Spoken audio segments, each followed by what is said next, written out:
Rate-nya ya. Berapa persen sih orang bisa berhenti? Aku lebih sepakat 100% orang bisa berhenti. 100% orang.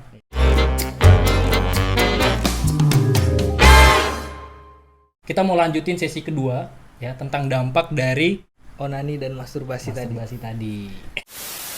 Di poin pertama kita udah bahas tentang ketagihan itu bro ya. Kenapa bisa ketagihan, dan kita udah baca DM dari teman-teman juga. Sekarang kita baca nih dulu soal rate-nya. Rate dari 0 sampai 100%, bagaimana orang itu bisa berhenti. Ya kan? Boleh, kita baca dulu ya DM-nya.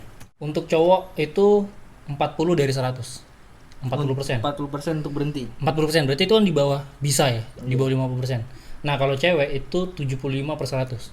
Jadi cewek dia bilang bisa lebih banyak berhenti lah. Gitu ya. Tetap aja tapi 25-25%-nya enggak bisa berhenti kan? 25%-nya kan kayak enggak sedikit itu. Enggak sedikit, itu banyak juga. 3 orang ini rate-nya 10%.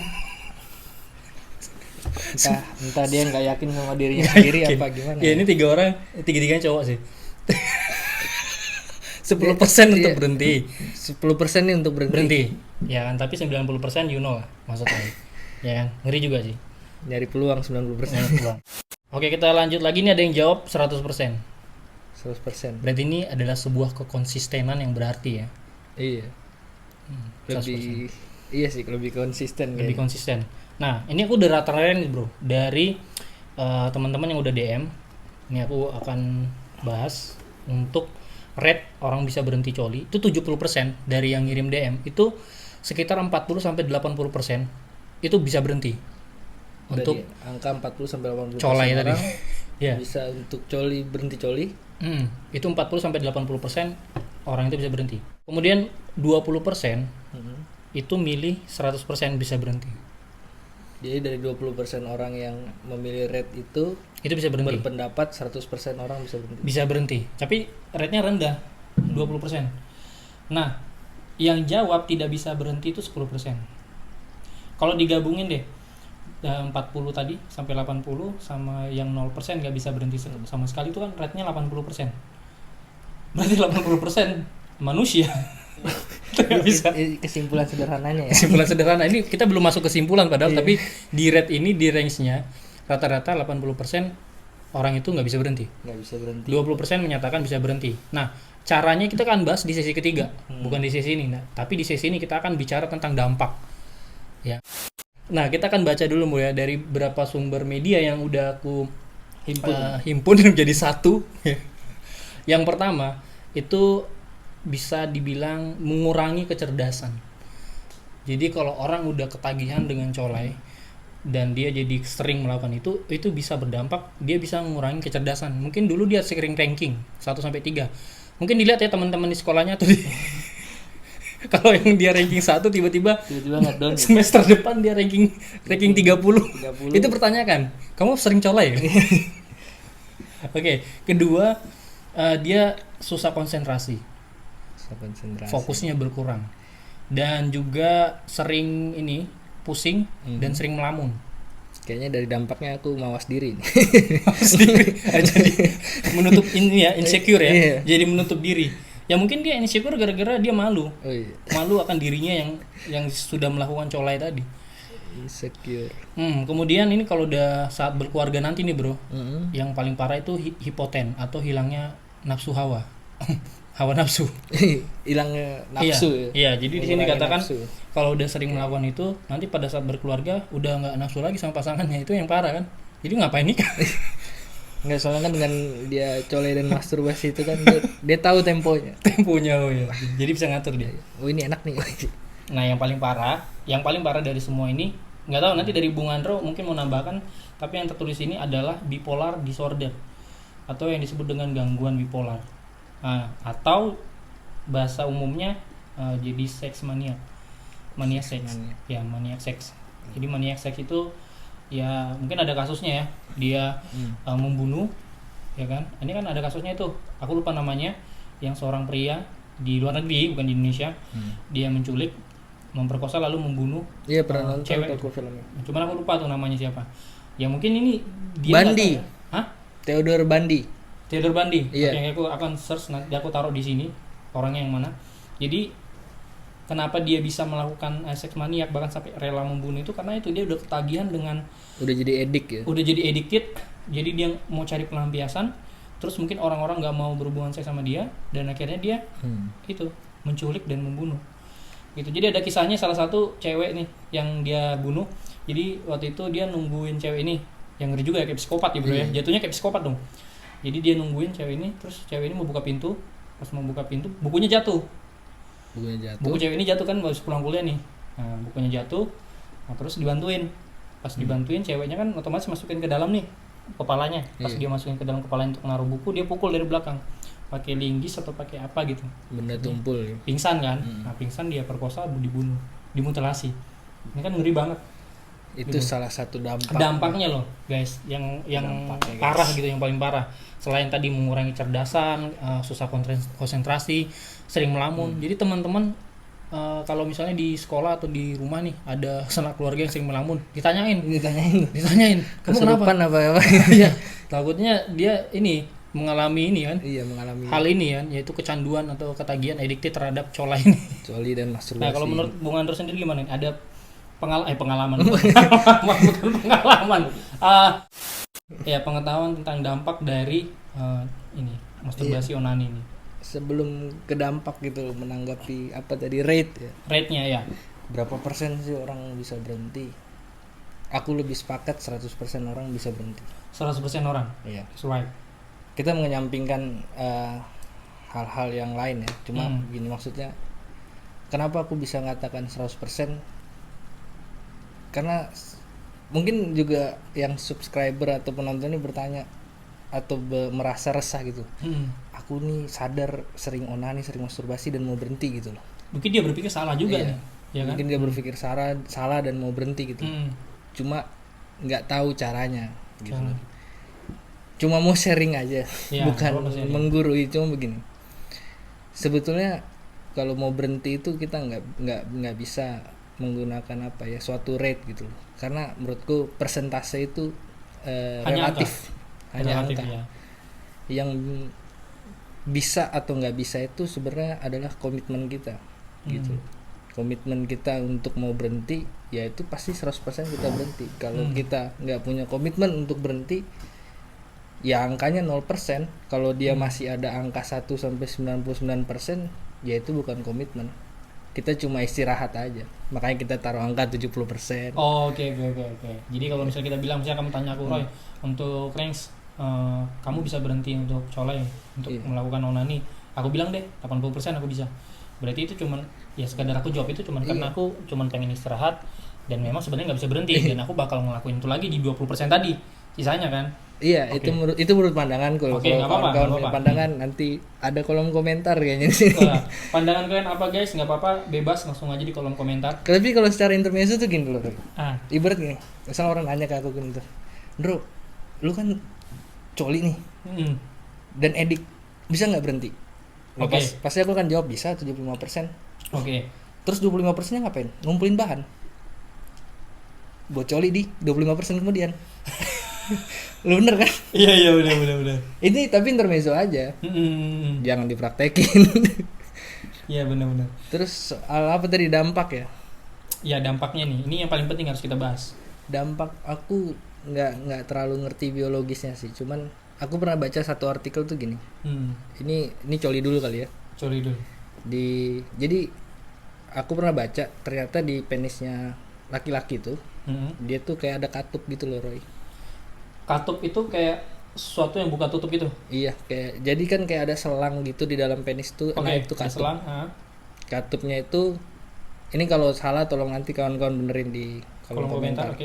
Nah, katupnya itu dia tuh ada katup yang buat misahin sperma yang mau keluar sama air kencing. Lubang kencing. Jadi anggaplah ini dua saluran ya. Iya, ini katup nih, ada pembatasnya. Jadi yang ini saluran kencing, ini saluran sperma. Beda. Iya. Ini yang pernah aku baca di suatu artikel gitu. Jadi kalau misalnya kita mau ngencing, katup yang buat ngeluarin sperma itu ketutup. Keluarlah air kencing gitu. Nah, kalau kita mau keluarin sperma, nah itu katup yang kencing ketutup. Iya. Spermanya keluar. Spermanya terbuka.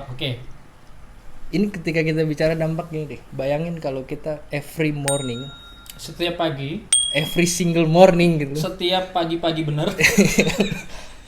Kita melakukan onani. Tiap pagi kita melakukan onani. Ini kita bayangin aja nih katupnya. Enggak, sekarang kita bayangin siapa? Kita enggak. Belum. Oke, belum. Dia kan pasti kan gini, setiap kita udah di klimaks nih, misalnya kita onani, kita udah klimaks, dia kan otomatis tak gitu. Ya. Cerot, ya. Oke, pagi nih. Pagi pertama. Pagi kedua, tak cerot. Kedua, ketiga, 4, kelima. 10. Bayangkan kalau dia setiap hari seperti itu. Setiap hari. Kita akan ya ini kan organ tubuh gitu loh. Dia pasti ketika itu ada kemungkinan untuk dol gitu. Loss. Jadi kayak loss gitu. Oke. Ketika loss, entah dia lossnya ke atas atau lossnya ke bawah kan. Oke. Kalau nggak salah sih itu bisa bikin kayak kita nafsu dikit nih. Ibaratnya apa ya? Apa sih kalau misalnya terangsang, ereksi ya? Ereksi, oke. Ereksi sedikit atau bahkan belum ereksi, itu sperma bisa langsung keluar. Itu dampaknya. Oke, jadi kita nggak ereksi tiba-tiba keluar. Iya, kita baru terangsang dikit, tak. Karena katupnya itu yang buat ngontrolnya itu udah dol. Tahu-tahu basah aja. Itu artikel yang pernah aku baca. Ngeri-ngeri sedap, guys. Masyarakat online semuanya. Jadi ini pengetahuan baru ya, dan aku baru tahu gitu. Ternyata bahaya juga kalau benar juga sih. Kita anggaplah kita kayak kita buka pintu, tutup buka terus-terusan menerus. Pasti kan engselnya jadi loss. Kendor Rasa nggak sih kalau kita buka pintu engsel itu tiba-tiba terturun sendiri gini. Gara-gara kita sering buka tutup dan itu memaksa, bukan pada waktunya. Nah, sama mungkin kayak colai kan, atau onani dulu kita bahas nih kan. Jadi tiba-tiba kayak ereksi belum masih terangsang. Karena udah dol, dia udah keluar spermanya. Lemah syahwat. Cuma nanti silakan kawan-kawan. Enggak gini deh. Teman-teman berkomentar aja. Kita ngakuin ujian sedikit aja lah. Maksudku gini. Coba kawan-kawan misalnya ini. Ya aku nggak berpikir bahwa setiap yang nonton ini adalah laki-laki yang sering onani gitu. Coba bayangkan gini. Buatlah perbedaan ketika kawan-kawan pertama kali onani atau beberapa waktu pertama tahu onani dan melakukannya dengan belakangan ini gitu. Lebih cepat mana keluarnya dan lebih menikmati yang mana, saat-saat pertama atau saat-saat ini. Nah, kalau kawan-kawan memperhatikan saat-saat ini lebih enak, lebih nikmat, dan saat-saat ini lebih cepat keluar, istirahat atau berhentilah, karena bahaya itu.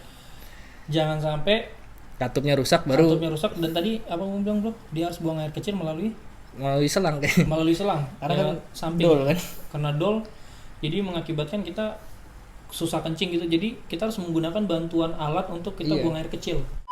Sebenarnya sih semua dampak tuh berbahaya, sama-sama berbahaya. Yang satu mungkin ya merugikan lebih banyak orang, yang satu ya merugikan diri sendiri dan keluarganya gitu loh, ya kan. Kasihan juga untuk biaya berobat. Biaya berobat ya pasti keluar uang lagi kan, belum nanti masa depannya ya kan kemungkinan bakal nggak bisa punya anak sih kayaknya. Ya kan juga. Gimana sih tiap hari keluar tiba-tiba gitu. Yang paling parah ketika dia punya rumah tangga atau misalnya udah nikah nih, terus dia nggak nafsu sama istrinya atau sama istrinya cepat keluar, istrinya nggak terpuaskan, akhirnya rumah tangga rusak. Mungkin itu jauhnya deh, kita nggak tahu soal itu kan, tapi kita harus pikir dampak ke depan juga, guys, teman-teman masyarakat online semua. Masuk sih kalau dampak yang itu, yang terkait apa? Karena dia udah sering terbiasa onani gitu kan. Iya, jadi olahraga 5 jari itu nafsunya hilang. Karena kayak apa ya? Dia kan dengan onani sendiri, kalau menurutku ya, dia kan tahu temponya. Dia tahu genggaman kerasnya itu seperti apa sih. Dia bisa ngontrol itu gitu. Nah, itu dia.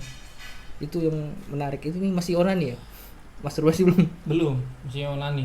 Nah, ini lagi kita lanjut lagi, tapi sebelumnya aku baca dulu nih bro, DM yang menarik juga. Dibilang persentase untuk orang untuk berhenti itu, ini dia jawab sih 50%. Berarti kan susah. Berarti kita anggap dia nggak bisa berhenti. Karena memang nggak bisa dipungkiri, onani itu salah satu kebutuhan manusia dibilang. Nah, kan ini udah dianggap seperti kebutuhan. Kebutuhan itu kan ada primer, sekunder, tersier kan. Nah, jangan sampai ini adalah suatu kebutuhan, tapi kebutuhan itu bukan positif tapi negatif. Justru kebutuhan yang merusak. Contohnya gini, kita ketagihan gadget. Gadget kita bermain game sampai otak kita merespon nggak ada gadget tapi sampai rusak gitu, ada kan viral kayak gitu. Nah, itu bukan kebutuhan, itu addicted dan itu salah. Itu candu. Ya kayak yang di sesi pertama tadi gue bilang, penasaran, yang klimaksnya ini yang bikin candu. Klimaks, rasa enak itu loh. Iya. Pernah makan gini deh, kalian pernah makan masakan yang paling enak dimasakin orang tua kalian atau dari pasangan kalian atau kalian beli? Ketika enak nih, kita kan kesana terus. Kalian kesana lagi kan, terus akhirnya jadi langganan. Jadi sebenarnya kalau misal kita tarik garis tuh, onani ini yang dari penasaran tuh sudah mengalami pergeseran. Iya. Dari yang kita penasaran nggak tahu caranya, begitu kita tahu dan kita menikmati, ya akhirnya jadi candu. Awalnya penasaran, enak nih, jadi candu. Candu ada akibatnya, dampaknya itu justru mengikis tubuh kita sendiri, dan itu parah sih. Itu onani. Kita langsung ke masturbasi. Gimana nih bro? Nah, untuk masturbasi aku punya jawaban juga sih bro. Dampaknya untuk cewek, kalau dia masturbasi, kita tahu kan sentuhan ke bagian wanita itu takutnya bisa merobek yang namanya keperawanan dia. Ada kan selaput darah ya. Itu yang bahaya sih kalau masturbasi di sini. Kalau menurutmu gimana bro? Kalau menurutku ya ketahuan nih kayaknya. Iya nggak apa-apa, ini pengetahuan berdasarkan pengalaman, nggak maksudnya pemahaman bukan pengalaman kan, kamu bukan wanita. Iya. Kalau menurutku ya, kalau terlalu sering, yang kemungkinan paling besar terjadi itu lecet. Oh iya, lecet ya. Lecet, dan aku yakin itu kan apa ya? Itu kan wilayah bagian dalam ya, yang sangat sensitif, dan tuh kalau lecet pasti perih banget. Jadi kalau misalnya teman-teman punya teman perempuan yang kukunya tumpul, enggak, maksudnya enggak semua wanita begitu. Mitosnya Pak. Jadi kalau kuku tajam kan nggak mungkin. Enggak ya. Yang pertama tuh kalau menurutku ya, pandanganku pasti lecet. Kalau keseringan, ya pikir aja setiap hari digituin kan pasti lecet. Kedua, mungkin mengalami gangguan saraf yang lain kayaknya. Aku pernah baca di beberapa artikel yang kalau perempuan suka masturbasi itu dia kan mengalami yang namanya kerontokan rambut ya. Baru juga hilangnya konsentrasi yang tadi seperti dibacakan benar. Hilang konsentrasi, baru sering melamun jadinya gitu ya. Iya, sering melamun. Kenapa? Karena ya kalau aku bayangin seperti onani juga, kayak ketika kita klimaks kayak kosong pikiran sebetulnya pada saat itu. Dan itu mungkin kebiasaan yang tiba-tiba klimaks menghilangkan sebagian pikiran kita itu, sehingga kita jadi sering bengong. Cuma ini kan spekulasiku aja ya kan, menurut pemahamanku. Tapi buat kawan-kawan yang nonton, maksudku gini, ini kan kita hanya sharing, bukan berarti kita tahu kita terlalu pintar. Iya, bukan berarti juga bahan-bahan yang kita sharing ini juga menjadi bahan judgement kawan-kawan untuk kawan-kawan judgement ke teman-teman yang lain gitu. Cuma ini kan sharing kita aja. Dan memang ini hanya obrolan kita biasa ya, Q&A biasa. Jadi memang kalau teman-teman ada jawaban lain ya, ini enggak gitu Bang, atau bener Bang tapi ya gini-gini, itu boleh di kolom komentar. Karena memang kita butuh untuk kalian itu bisa sharing sama kita, ya kan. Kalau kalian malu misalnya, kalian bisa di DM kami aja di Instagram kami. Kesini DM aku, Instagramku penuh nanti. Mungkin nanti untuk kelanjutan ini kita akan bahas di sesi lain, nggak apa-apa. Kalau jadi kita menambah pengetahuan juga kan, buat teman-teman. Kalau misalnya, ada jawaban lain nih, tapi malu taruh di kolom komentar. Takutnya pas dibaca, ternyata kamu pengalaman nih. Kan begitu tuh, orang-orang kan gitu tuh, takut malu. Sebenarnya pelaku. Ya udah di DM pribadi aja, nggak masalah, rahasia aman. Tapi ingat, jangan jadikan bahan ini untuk judgement orang, karena segala sesuatu di dunia ini menurutku adalah hal yang sangat relatif gitu. Relatif sih. Bukan berarti kalau rambut teman perempuan kalian rontok sering masturbasi, enggak. Mungkin dia nggak sampoan. Kalau kita udah tahu sejak dini dampaknya, yang belum pernah colai, stop untuk colai. Jangan pernah melakukan itu.